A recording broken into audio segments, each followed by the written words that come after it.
Zdravo drugari, ja sam Jovana i učiteljica sam i imam svoju online školicu za decu iz dijaspore. Decu koja imaju svoje bake, deke, tetke, bate, seke u Srbiji, a žive u nekim drugim zemljama širom sveta. I ja toj deci pomažem da lepo nauče da pričaju srpski, iako su okruženi nekim drugim jezikom, kao i ti. I zato sam smislila sjajne vežbice za ovo leto, s koje ćeš moći da naučiš mnogo bolje srpski, ili ako ga već odlično znaš, da provodiš neko vreme u zabavi na srpskom jeziku. Pa hajde da krenemo, da se igramo malo danas. Ova vežbica neće dugo trajati, ali sigurna sam da će ti biti zanimljivo. Ovde se radi o jednoj vežbici sa neobičnim pitanjima. Sigurna sam da i ti, kao i većina dece, vole neobična neka pitanja koja zvuče jako zanimljivo i navode nas da razmišljamo na srpskom jeziku.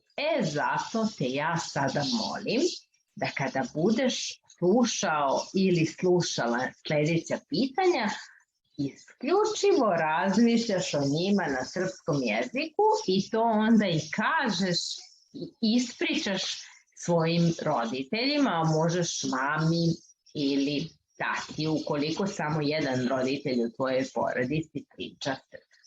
Pa hajde da krenemo. Mi smo sada jedne lepe, prave maštalice koje su spremne da odgovaraju na neobična pitanja. I idemo. Prvo pitanje. Mislim da te niko nikada nije ovo pitao. Da li biste, deco, više voleli da imate noja ili žirafu za kućnog ljubimca? Neobično pitanje, zar ne?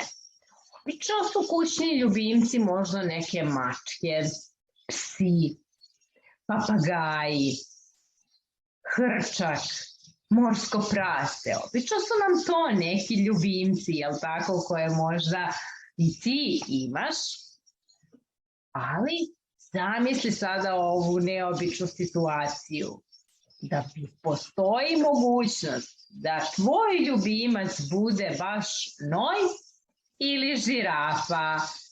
Pa baš bih volela da mi tvoji roditelji napišu koju životinju više želiš za kućnog ljubimca i zbog čega. Sigurna sam da postoje razlozi. Pa ako je to noj, zbog čega baš noj?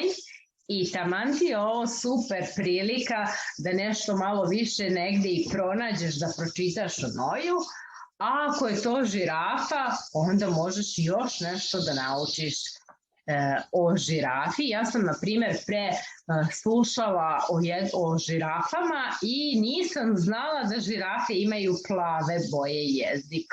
Eto, ne znam da li ti to znaš, ali žirafa ima jezik plave boje. Neobično, zar ne? Dobro, ajmo dalje. Sledeće pitanje koje imam za tebe danas: da li bi više voleo ili volela da živiš u pustinji ili na severnom polu?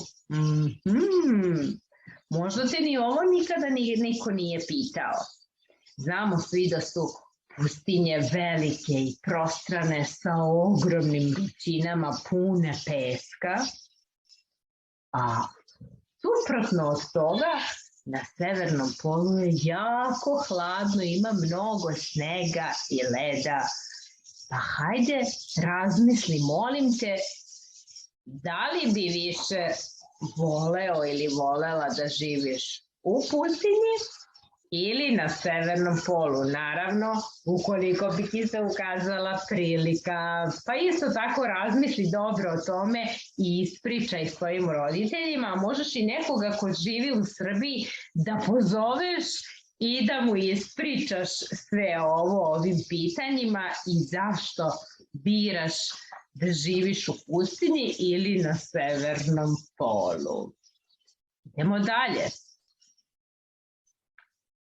Sada imam još neobičnije pitanje za tebe.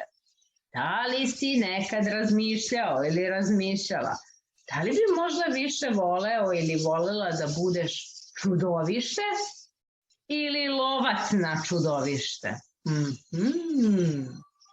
Hajde, molim te, razmisli o tome. Dakle, pitanje je, da li više želiš da budeš čudovište, neko opasno, strašno, mada postoje neka čudovišta koje jako ružno izgledaju, grozna su, ali su dobrog i čestitog srca. Možda je to neko takvo čudovište.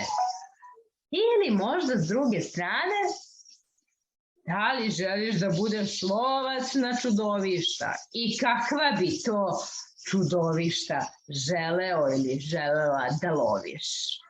Isto kao u prethodnim pitanjima, razmisli dobro o tome i obavezno nekome na srpskom jeziku ispričaj zbog čega je to baš tvoj izbor. I imam poslednje pitanje za danas, a to je da razmisliš i da ispričaš nekome. Da li bi više voleo ili volela da obiđeš ceo svet, svaku tačku na ovoj zemaljskoj kugli? Ili bi možda da izađeš iz ove zemaljske kugle i da odletiš pravo u svemir? Aha, jako zanimljivo. Ja odok sada da razmišljam šta bih ja, a ti, molim te, razmisli i isto kao sva ona prethodna pitanja, ispričaj nekom od roditelja ili možeš da pozoveš telefonom baku, deku, seku, batu, tetku, strinu, ujnu, koga god imaš u Srbiji i da ispričaš koja je tvoja želja i na koji način ti maštaš o svemu ovome.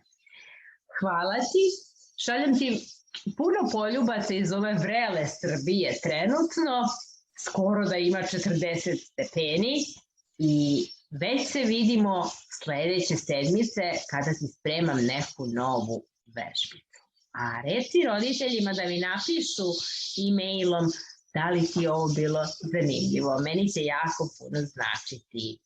Doviđenja!